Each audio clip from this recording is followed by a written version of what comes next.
All right, so here we have a box with a square base. You're going to have lots of these boxes, so let's get practice drawing them. So I've got a square base, and then does not say it's a cube, so it's got a longer, perhaps, height than it does the side lengths. It could be the other way around, but let's just draw it this way.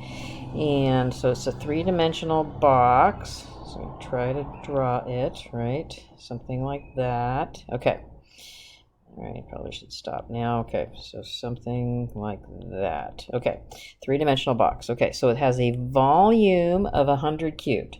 Okay, so since it's a square base, I'm going to label each of the side lengths on the bottom as x, and I'm going to label the height of the box as h.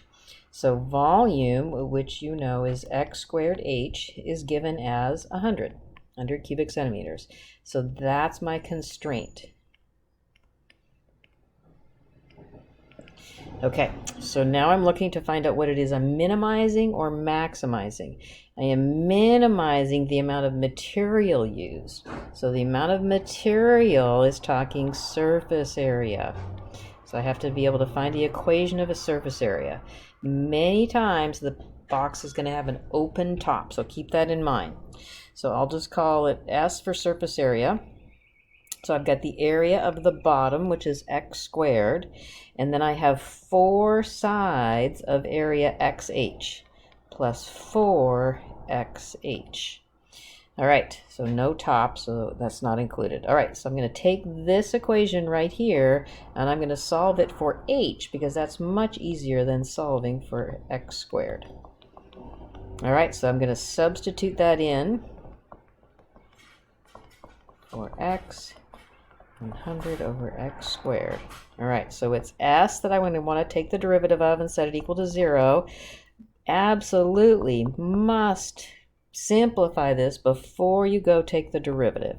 So s will equal x squared plus, so one of the x's will cancel, and I'll get 400 over x.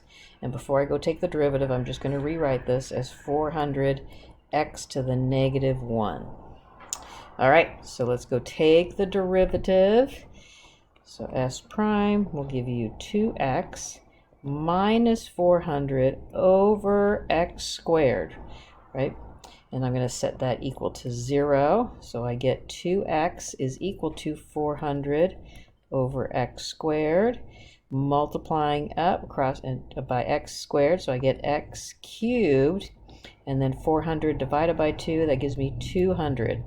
So for the x dimension, I get x is equal to the cube root of 200.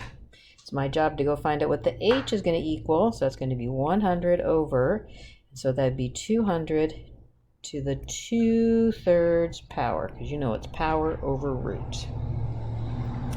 All right, so this is another common problem you're going to see. So I'm going to have a rectangular field that's got going to be fenced in. There's a building on one side. So there's a whole big building over here, and I'm going to want to put fencing here and here and here. So I want to enclose a rectangular field, but I only have 3 sides of fence.